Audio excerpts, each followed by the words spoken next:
지난주로 사무엘하 강해 마쳤고요. 오늘 다시 마태복음 강해 지난번에 33강까지 했고 오늘이 34번째 13장을 함께 보도록 하겠습니다.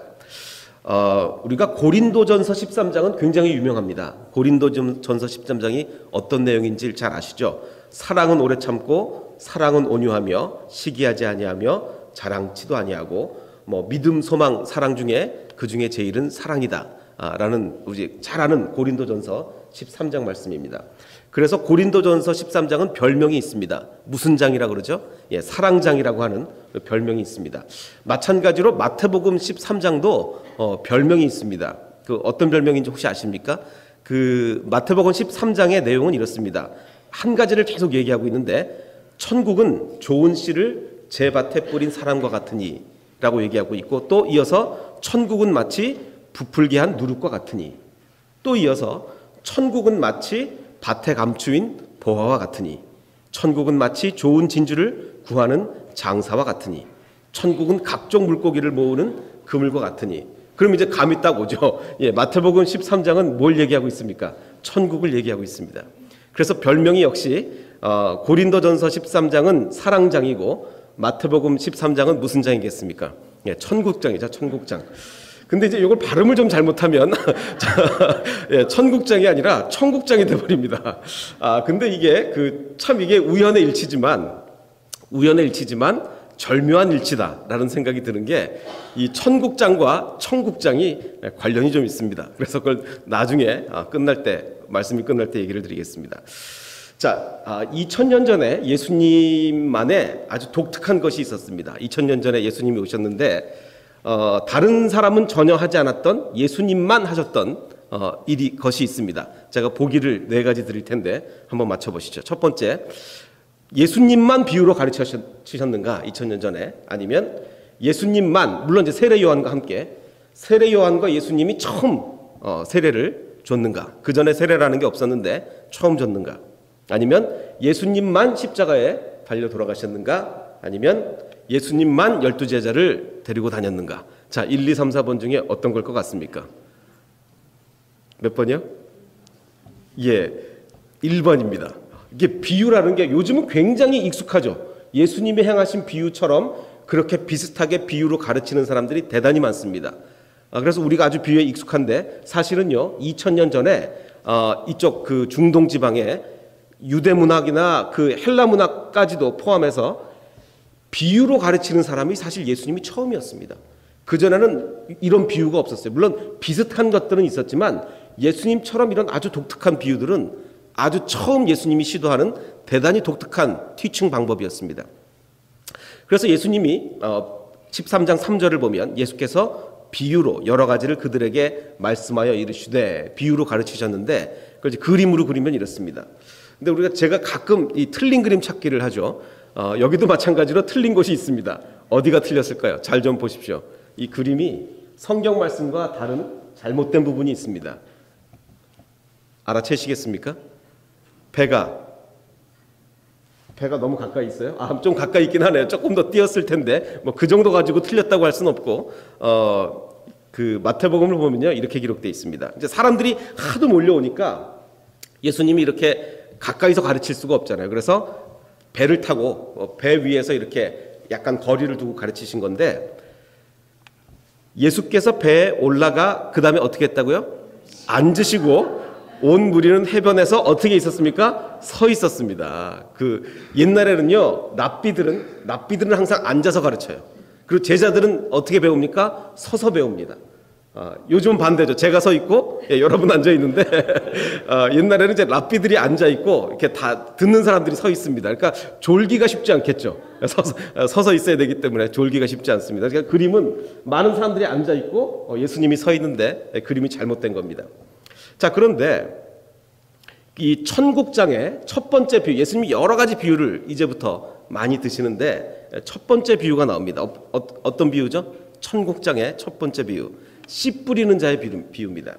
예수께서 비유로 말씀하시는데 씨를 뿌리는 자가 이렇게 뿌리게 되는데 덜어는 길가에 떨어지고 길가에 떨어지면 어떻게 됩니까? 새들이 와서 먹어버리죠. 어떤 것은 또 돌밭에 떨어집니다. 돌밭에 떨어지면 흙이 있긴 있지만 아주 얇은 흙이 있어서 싹이 나오긴 나오지만 해가 돋은 후에 타버립니다. 이 중동 지방의 햇빛은 굉장히 강렬하죠. 사막이니까 이 사람들이 이제 아침에 나갔다가 해가 뜨면 막 가려야죠. 너무 뜨거우니까. 오히려 중동 지방 사람들이 반팔 입고 다닙니까? 긴팔 입고 다닙니까? 긴팔을 입잖아요. 뿌리가 없으므로 말랐고 가시떨기 위에 떨어짐에 가시가 자라서 기운을 막았고, 근데 이제 덜어는 좋은 땅에 떨어져서 어떤 것은 100배, 60배, 30배의 결실을 하느니라 라고 되어 있습니다. 자, 근데 보통 우리가 말할 때 100배, 60배, 30배라고 얘기합니까? 30배, 60배, 100배라고 합니까? 예, 30배, 60배, 100배라고 하죠. 왜 그렇죠? 이유가 있습니다. 마태복음에는 100배부터 먼저 나와가지고 100배, 60배, 30배로 되어 있는데 마가복음 같은 본문에는 30배, 60배, 100배로 되어 있어요. 그래서 우리가 아무래도 이제 우리는 더 커지는 걸 좋아하잖아요. 그래서 이제 30배, 60배, 100배라고 얘기를 합니다. 자, 그런데 중요한 건 이게 아니고 예수님이 이 말씀을 하신 후에 귀 있는 자는 들으라. 귀 있는 자는 들으라. 라고 얘기하십니다. 이 비유에 대한 내용은 여러분이 워낙 잘 아시니까 비유의 내용은 제가 오늘 말씀드리지 않겠습니다. 그 대신 오늘 어디에 제가 포커스를 두고 싶냐면 귀 있는 자는 들어라 라는 데 포커스를 두고 싶습니다. 귀 있는 자가 어떤 자입니까? 물론 귀는 다 있죠. 귀는 다 있지만 우리는 이제 이걸 어떻게 해석하기가 쉽냐면 영적 통찰력을 얘기하나 보다.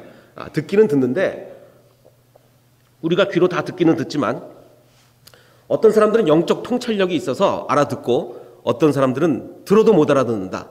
이런 식으로 생각하기가 쉽습니다. 물론 맞는 얘기예요. 맞는 얘기지만 그래서 제가 이것을 어젯밤에 아주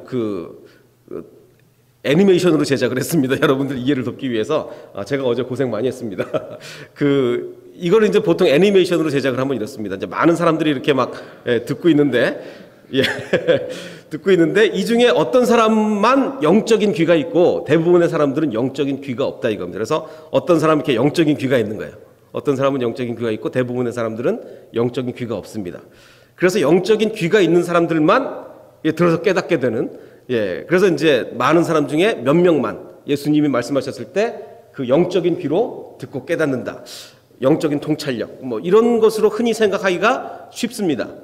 전혀 틀린 해석은 아닌데 맞긴 맞지만 예수님의 말씀하신 이 본문의 내용과 스토리를 보면 그것보다 더 강조하는 게 있는 것 같아요.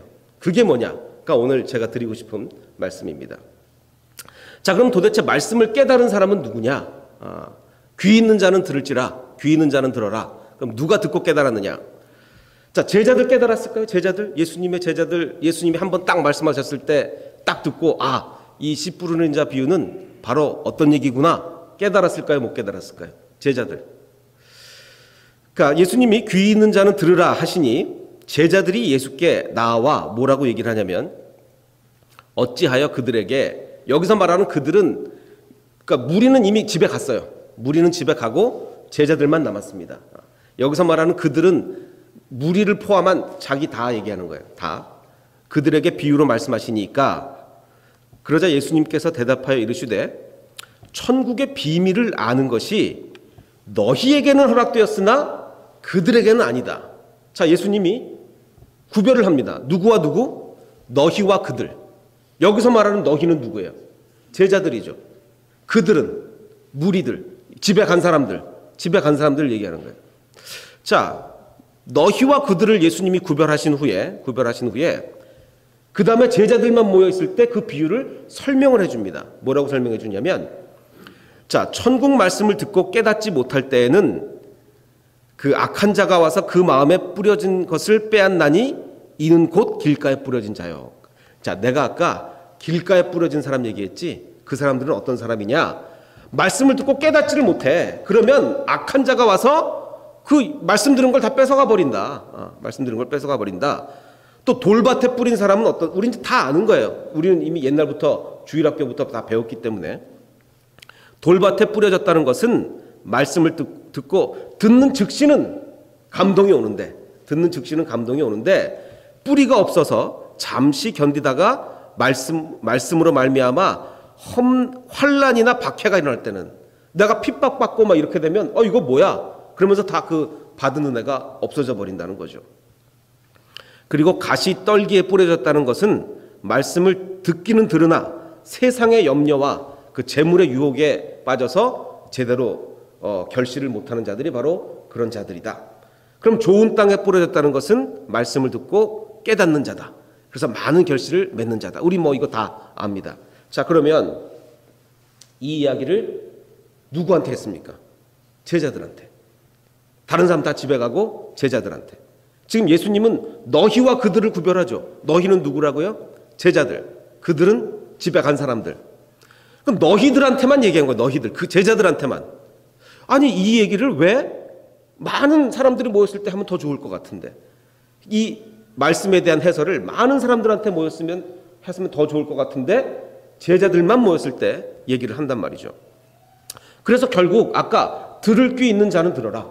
들을 귀 있는 자는 들으라고 했는데 결국 그러면은 많은 사람들이 그 중에서 들을 귀 있는 자는 이해하고 들을 귀 없는 자는 이해 못했느냐? 지금 상황이 그게 아니에요. 상황이 그게 아니라 나중에 남아서 예수님의 해설을 들은 제자들은 이해했고 돌아간 사람들은 이해를 못한 거예요. 너희는 이해했고 그들은 이해를 못한 거죠. 자, 그 다음에 또 다른 비유가 나옵니다. 어떤 비유가 나오냐면 천국은 좋은 씨를 제 밭에 뿌린 사람과 또 씨 뿌리는 비유인데 좀 달라요. 어떻게 다르냐면 사람들이 잘 때 원수가 와서 이 잡초 같은 거 가라지를 막 뿌려놓고 갔다 이거예요. 이 원 주인은 좋은 씨만 뿌렸는데 밤에 잘 때 원수가 와서 가라지를 뿌려놓고 갔다. 종들이 나중에 가라지가 막 자라니까 이걸 우리가 이 가라지를 뽑을까요? 라고 주인한테 물어보니까 주인이 가만둬라. 가라지를 뽑다가 그 곡식까지 같이 뽑게 될까 우려가 된다. 내가 나중에 추수할 때 가라지는 먼저 걷어서 불사르게 단으로 묶고 곡식은 모아서 내 곡간에 넣으리라. 우리가 이거 잘 아는 비유입니다. 자, 이거 딱 듣고서 이게 도대체 원래 의미가 뭘지, 진짜로 씨 뿌리는 게 그게 진짜 의미가 아니라 원래 의미가 있겠죠. 원래 의미가 뭘지 아무리 생각해도 모르시겠습니까? 대충 감이 오십니까? 대충 감이 오죠. 해설을 꼭 들어야만 알겠습니까? 안 들어도 대충 감이 옵니까? 대충 감이 옵니다. 왜 그럴까요? 자, 왜 그러냐면, 자, 옛날에 우리가 이제 아리스토텔레스의 3단 논법 아시죠? 3단 논법. 뭡니까? 모든 인간은 죽는다. 소크라테스는 인간이다. 그러므로 뭡니까? 소크라테스는 죽는다. 이 얘기를 처음 듣을 때, 야, 대단한 논리다. 엄청나다. 이런 생각이 드십니까? 그거는 나도 하겠다라는 생각이 드십니까? 이거는 이런 생각은 나도 하잖아. 이런 생각은 나도 해. 그 이유가 뭐예요? 이게 지금 BC 380년경 그때 얘기인데 예수님보다 조금 더 전이죠. 그 당시에는 대단한 논리였던 거예요. 그 당시에는 대단한 논리였는데 이제 우리의 모든 교육과 이 모든 것들이 이 논리를 바탕으로 이제 다 이루어졌잖아요. 그래서 우리는 태어날 때부터 이런 논리에 대단히 익숙해져 있단 말이에요. 태어날 때부터. 그래서 지금 들으면 아무것도 아니야. 이거 저런 거 나도 하지 아리스토텔레스 옛날에 태어났으면 내가 아리스토텔레스 했겠다. 했지만 그 당시에는 이거 아리스토텔레스가 아니면 이런 생각 못 해내는 거예요. 이런 생각 못 해내는 거예요. 마찬가지예요. 아까 제가 예수님의 독특한 게 뭐라고 그랬어요? 비유. 이런 비유는 예수님이 아주 독창적으로 개발하신 거예요. 독창적으로. 그런데 이제 우리는 2000년 동안 이런 비유적인 가르침에 대단히 익숙해져 있어요. 그래서 우리는 이제 딱 들으면 굳이 해설을 안 들어도 감이 딱 오죠. 무슨 얘기겠구나. 근데 이제 그때 당시 사람들은 그걸 듣고도 감이 안 오는 거죠. 처음이니까. 그래서 예수님이 따로 해설을 해주신단 말이에요. 그래서 예수님이 이제 아까처럼 또 제자들만 모여 있을 때 따로 해설을 해주세요. 예수께서 이 모든 것을 무리에게 비유로 말씀하시고 비유가 아니면 아무것도 말씀하지 아니하셨으니 이에 예수께서 무리를 떠나사 집에 들어가셨어요. 여기서 말하는 집은 아마도 그 베드로의 집으로 추정이 됩니다. 이제 무리를 떠났어요. 집에 갔어요. 그러면 이제 누구만 있겠습니까? 주변에 제자들만 있는 거예요. 무리랑 없어요. 제자들만 있어요. 제자들이 나와 이르되 밭의 가라지의 비유를 우리에게 설명해 주소서. 그때 당시에는 이게 이해가 안 가는 비유란 말이에요. 우리는 다 알지만. 그러자 대답하여 이르시되 좋은 씨를 뿌리는 이는 인자요. 뭐 이렇게 우리가 다 아는 게 나와요. 뭐 이렇게 예수님이 뭐 가라지를 뿌린 건 원수고 나중에 이제 최후 심판 날에 뭐 이렇게 할 거다. 우리가 다 아는 해석이 나옵니다. 그리고 맨 마지막에 예수님이 다시 한번 뭐라고 말씀하세요? 귀 있는 자는 들어라. 자, 그러면 지금 여태까지 스토리를 쫙 볼 때 이 뉘앙스가 아까 제가 처음에 보여드린 그 애니메이션처럼 수많은 군중이 듣는데 그 중에 몇 명 귀 있는 사람은 듣고 귀 없는 사람, 영적인 귀가 없는 사람 못 들었다. 그 뉘앙스입니까? 아니면 그들은 이해하지 못하고 너희들에게만 내가 따로 설명을 해준다. 전자겠습니까? 후자겠습니까? 후자예요. 예수님은 제자들만 모여놓고 설명을 해서 제자들이 영적인 귀가 따로 있어서 알아들었습니까? 아니요. 예수님이 설명했으니까 알아듣는 거예요. 예수님이 설명 안 했으면 못 알아듣는 거예요. 설명을 했으니까 알아듣는 거예요. 그러면 도대체 귀 있는 자는 들어라라는 말의 의미가 뭐냐라는 거죠. 도대체 무슨 의미냐.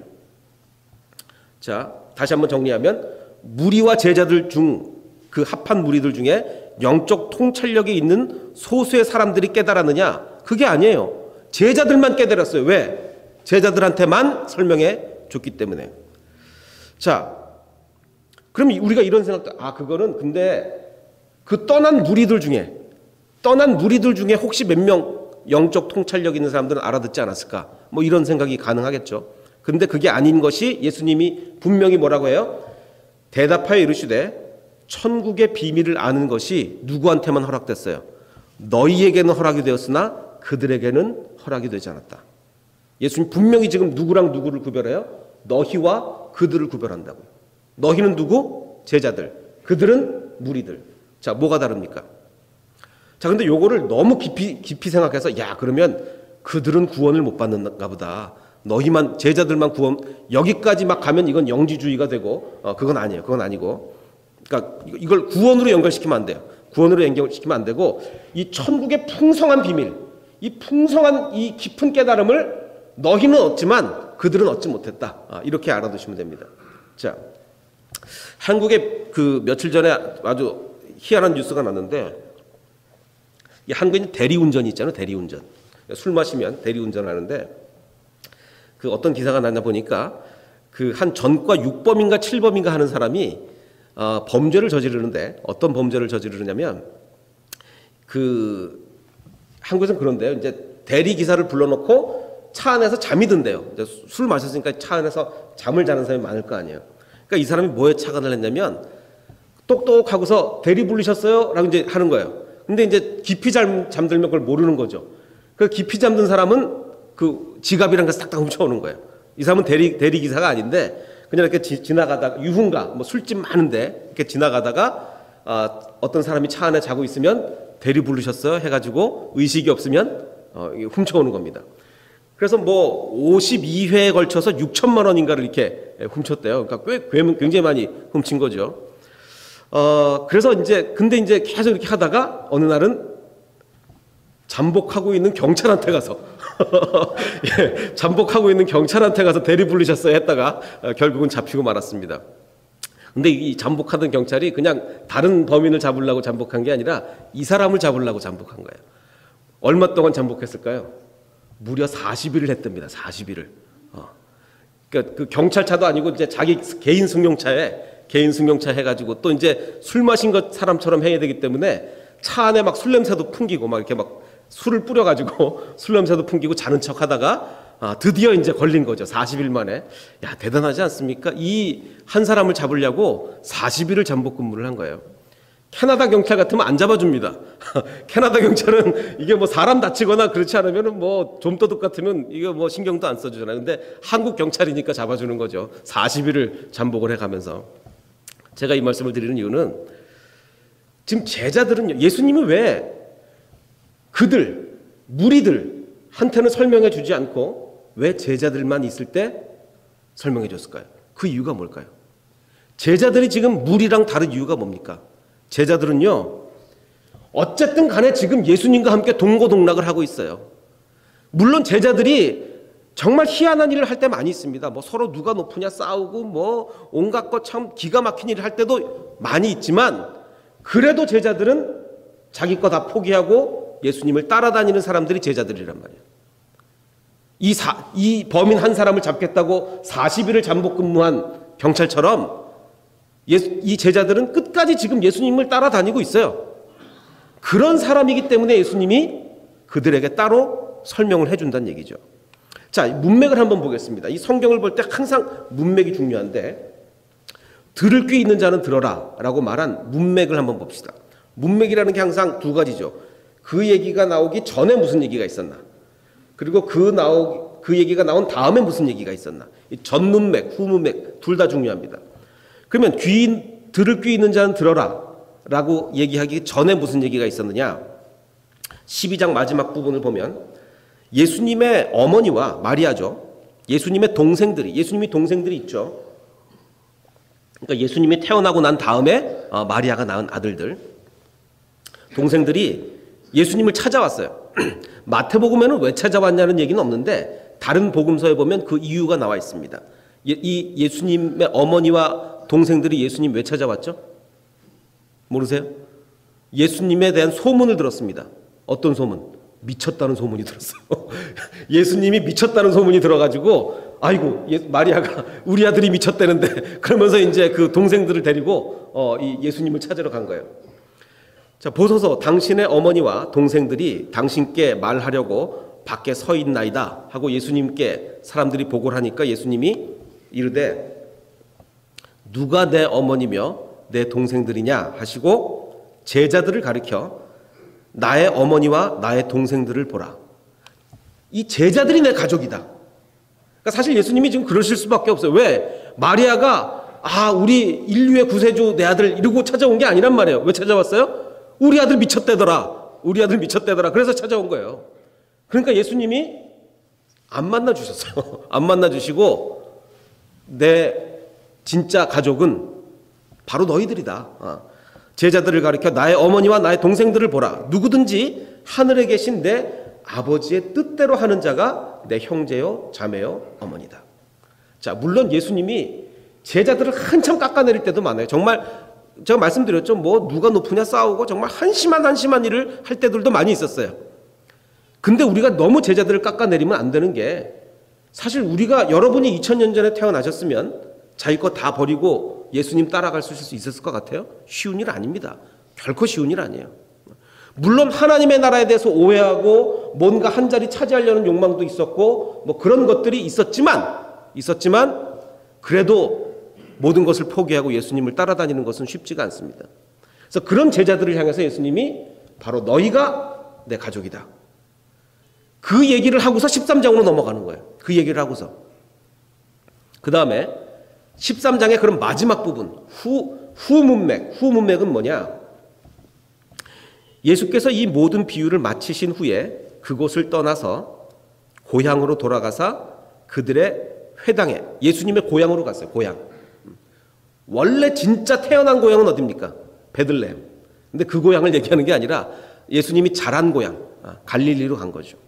고향으로 돌아가서 그들의 회당에서 가르치시니까 사람들이 놀라는 거예요. 놀라 이르되 이 사람의 이 지혜와 이런 능력이 어디서 났느냐? 이는 그 목수의 아들이 아니냐? 그 목수 누구예요? 그 목수 요셉이죠. 요셉. 그리고 나서 그 어머니는 마리아, 그 형제들은 야고보, 요셉, 시몬, 예수님의 형제들입니다. 아니, 슉 바꿔 말하면 이런 거예요. 그 목수, 근데 이름이 기억 안 나는 것 같아요. 왜냐면, 이 예수님의 아버지 요셉은요, 예수님이 어린 시절 등장했다가 그 후에는 전혀 성경에 언급이 없어요. 그래서 많은 신학자들이 아마 예수님의 그 아버지 요셉은 일찍 죽은 게 아닌가, 돌아가신 게 아닌가라는 추정을 합니다. 그러니까 이 고향 사람들도 그 누구더라 그 목수 뭐 이런 것 같아요. 그 목수의 아들이 아니냐. 그 어머니 마리아 우리가 다 아는데 뭐. 그리고 그 동생들 우리가 다 잘 알잖아. 그러니까 바꿔 말하면 저 예수라는 친구 제가 기저귀 차고 다닐 때부터 내가 봤는데 뭐 이런 거예요. 그런데 와서 놀라운 가르침을 가르치니까 이게 그렇잖아요. 이게 기저귀 차고 다닌 것부터 보던 사람이 와서 놀라운 가르침을 행하면요, 이게 잘 안 받아들여집니다. 안 받아들여져요. 그래서 그 사람들이 이 모든 것이 어디서 나느냐 하고 예수님을 배척했어요. 안 받아들였습니다. 그래서 예수께서 선지자가 자기 고향과 자기 집 외에서는 존경을 받지 않음이 없느니라. 예수 말을 굉장히 돌려서 하셨는데 그러니까 고향에서는 대접을 잘 못 받는다 그 얘기예요. 그들이 믿지 않음으로 말미암아 거기서 많은 능력을 행하지 아니하시니라. 자, 지금 보십시다. 지금 문맥이 어떻게 됐다고요? 이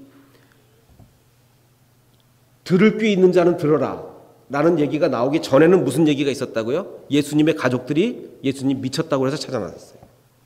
그리고 그 후에는 무슨 얘기가 있었다고요? 그 후에는 고향 사람들이 예수님을 받아들이지 않았어요. 가족과 고향 사람들이 예수님을 받아들이지 않습니다. 근데 예수님을 따라다니는 자가 누굽니까? 제자들이죠. 그래서 그 가운데 13장 그 가운데 들을 귀 있는 자는 들어라 라고 하면서 너희와 그들을 구별합니다. 너희는 누구? 예수님을 따라다니는 제자들. 그들은 수많은 군중들. 자, 그런데 예수님은 그 비유를 제자들만 있을 때 어떤 의미였는지 설명을 해줘요. 설명을. 그 설명 안 듣는 사람 지금 이해할 수 있습니까? 없습니까? 이해를 못합니다. 다 그들이에요. 설명을 안 듣는 자는 그들이에요. 오직 예수님을 따라다니는 자들만이 너희가 되는 겁니다. 자, 이것은 마치 제가 지지난주 수요일이었나요? 사무엘하 강의 22번째 시간에 말한 다윗의 그 최정의 삼총사와 그 같은 느낌이 듭니다. 이 제자들이. 왜 그러냐면 이 다윗의 삼총사가 두 그룹이 있었어요. 두 그룹이 있었는데 그냥 정의 삼총사가 있고 아주 최정의 삼총사가 있습니다. 근데 하나님은요 의도적으로 최정의 삼총사를 너무너무 높이는 거예요. 완전 비교해가지고. 왜 이 세 명을 이토록 높이느냐? 그 이유가 있었다 이거죠. 그 이유가 뭡니까? 그 삼마라는 사람이 있었는데 블레셋 사람들이 사기가 올랐어요. 그 블레셋이 사기가 오니까 이스라엘은 다 도망간 거죠. 다 도망가서 백성들은 블레셋 사람들 앞에서 도망을 갔습니다. 도망을 갔는데 오직 누구 혼자 남습니까? 이 삼마 혼자 남은 거예요. 혼자. 그는 그 밭 가운데 혼자 서서 그 밭 한가운데 혼자 딱 쓰는 거예요. 서서 막아 블레셋 사람들을 쳤습니다. 여호와께서 큰 구원을 이뤘어요. 지금 다른 사람들과 구별되는 최정의 삼총사를 하나님이 왜 이토록 높였다고요? 이 세 명의 공통점이 뭐라고요? 혼자 싸우는 거예요. 다른 사람 다 도망갔는데 혼자 싸우는 거예요. 어떤 사람도 도와주지 않습니다. 홀로 남아 싸우는 거예요. 그래서 하나님은 다른 사람들이 봉사하지 않을 때, 다른 사람들이 다 힘들어서 도망갈 때, 다른 사람이 안 도와줄 때 혼자 남아 봉사하고 혼자 꿋꿋이 남아 자리를 지키는 사람들을 하나님은 특별히 생각하신다는 거죠. 그래서 하나님은 이 삼총사를 대단히 특별하게 여겨주시는 거예요. 지금 예수님이 제자들을 아주 특별히 여기십니다. 왜? 가족들도 예수님을 인정하지 않아요. 미쳤다 그러고 막 가족들도. 고향 사람들도 인정하지 않아요. 수많은 무리들도 그냥 왔다 가요. 예수님 얘기만 듣고 갑니다. 그런데 지금 누가 따라다닙니까? 제자들이 예수님을 그 중에는 이상한 사람도 있고 별별 일을 다 하지만 그래도 예수님을 꿋꿋이 묵묵히 따라다니는 거예요. 동고동락을 함께 하면서 예수님은 그 제자들을 지금 인정해 주시는 겁니다. 그래서 그 천국의 비밀을, 그 비유의 해석을 누구한테만 얘기해 줘요? 제자들한테만 얘기해 주는 거예요. 제자들한테만. 그게 들을 귀 있는 자입니다. 들을 귀 있는 자라는 게 물론 영적인 통찰력이 있어서 다른 사람은 똑같이 듣고도 다른 사람은 이해 못하는 걸 이해하는 것도 물론 있지만, 그런 것도 물론 있지만, 정말 예수님이 여기서 얘기하고 싶은 들을 귀 있는 자는 누군 거예요? 여기서 말한 들을 귀 있는 자는 예수님이 얘기해 줄 때까지 따라다니는 자예요. 얘기해 줄 때까지. 다른 사람한테는 얘기 안 해주는데 얘기해 줄 때까지 따라다니는 사람들. 그게 바로 들을 귀 있는 사람들. 여러분들은 그렇게 지금 하고 계십니까? 내가 지금 말씀이 갈급해요. 내가 깨닫고 싶어요. 하나님의 말씀을 깨닫고 싶어요. 근데 말씀 한두 번 들어서 깨달음이 옵니까? 아니죠. 성경 한두 구절 봐가지고 깨달음이 옵니까? 그럴 수가 없죠. 그러면 우리는 어떻게 됩니까? 한두 번 해봤는데 안 된다. 포기합니까? 그게 아니라 다른 사람이 다 도망가고 다 지쳐서 쓰러지더라도 아, 얘 이거 말씀 깨닫기가 왜 이렇게 힘들어? 넘어지고 다 홀로 남아있을 때까지, 그때까지 말씀을 붙잡고 주님을 따라가려는 의지가 있는 사람들에게 주님은 그때 말씀하신다 이거예요. 그때 깨닫는 겁니다. 그때 깨닫는 거예요. 그 사람들이 들을 귀 있는 자가 되는 거예요. 야, 저 사람은 통찰력이 있어서 한 번 들어도 알아듣고 나는 100번을 들어도 못 알아듣는다. 그게 아닙니다. 그게 아니라 끝까지 남아있을 때, 끝까지 남아있을 때 그 사람들이 바로 들을 귀 있는 자가 되는 겁니다. 제가 아까 말씀드렸죠. 천국장과 청국장. 자, 제가 이제 몇 년 전에 그 아주 어마어마하게 그 저택을 방문한 적이 있어요. 어마어마한 저택이었는데 집에 딱 문 열고 들어갔는데 청국장 냄새가 확 나는 거예요. 그래서 아, 이 집이 오늘 청국장을 식사를 하셨나 보다라고 생각을 했어요. 다음에 또 갈 기회가 있어서 또 갔어요. 똑같은 냄새가 또 나는 거예요. 몇 번을 갔는데 갈 때마다 나는 걸로 봐서 매번 청국장을 드셨을 리는 없잖아요. 그러니까 이제 그 집에 냄새가 밴 것 같아요.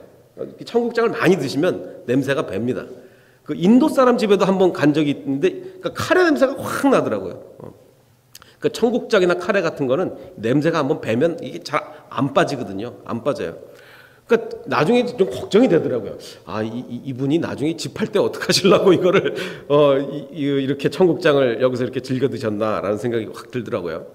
자, 제가 이 말씀을 드리는 이유는 청국장은요, 만약에 이제 나중에 그 집을 산다, 누가 어떤 사람만 살 수 있겠습니까? 예, 청국장을 좋아하는 사람이 아니면 그 집을 살 수가 없어요. 냄새가 완전히 배어가지고 누가 집 보러 가더라도 그 냄새를 안 맡을 수가 없단 말이에요. 그럼 청국장 사실 뭐 누구나 좋아하는 게 아니잖아요. 저도 개인적으로 이렇게 좋아하는 음식이 아닙니다. 청국장은. 그럼 청국장을 안 좋아하는 사람은 그 집을, 그 어마어마한 저택을 살래 아무리 돈이 있어도 안 사죠. 왜 사겠습니까? 자, 마찬가지로 천국은요, 가고 싶은 사람만 가야 됩니다. 아무나 가면 안 돼요. 천국, 근데 뭐 나도 천국 안 가고 싶은 사람이 어디 있어요? 라고 얘기할 수 있겠지만, 천국 가면 뭘 합니까? 천국에서 뭘 하죠, 우리가? 영원토록 우리가 뭐 하죠? 영원토록 예배를 드리거든요. 네, 뭐 영원토록 찬양하고, 영원토록 말씀 듣고, 뭐 이렇게 영원토록 하는데, 물론 이제 이건 다릅니다. 그러니까 제가 하는 설교는 30분이 넘어가면 여러분들은 급격히 집중력이 떨어집니다. 이렇게 뭐 급격히 만족도가 떨어지고 급격히 집중력이 떨어져요. 30분을 넘어가면. 천국에서의 말씀도 그럴까요? 아닙니다. 천국에서 말씀은 정말 진리가 선포되는 거예요. 정말 진짜 진리. 우리가 평생 너무너무 알고 싶었던 거. 야, 하나님 선악과 왜 만드셨을까? 뭐 선악과 먹을 때 아담의 기분은 어땠을까? 맛은 어땠을까? 온갖 게 막 정말 궁금한 게 우리가 한두 가지겠습니까? 우리 천국 가서 그걸 막 들으면 영원토록 들어도 이게 막 기쁨이 막 넘쳐나는 거죠. 영원토록 들어도. 찬양도 우리가 부르는 찬양하고 같겠습니까? 정말 그 엄청난 찬양이 천국에서 이루어지는 거예요. 그러니까 영원토록 만족을 느끼는 거죠. 그러니까 천국은요, 아까 그 청국장 냄새가 밴 집을요, 누구만 살 수 있어요? 청국장을 좋아하는 사람만 살 수 있어요. 천국도 마찬가지입니다. 천국도 누가 들어가야 됩니까? 천국을 좋아하는 사람이 가야죠. 예배를 사모하는 사람이 가야죠. 예배 일주일에 한 번 드리는 것도 정말 억지로 드리는 사람이 가면 되겠습니까?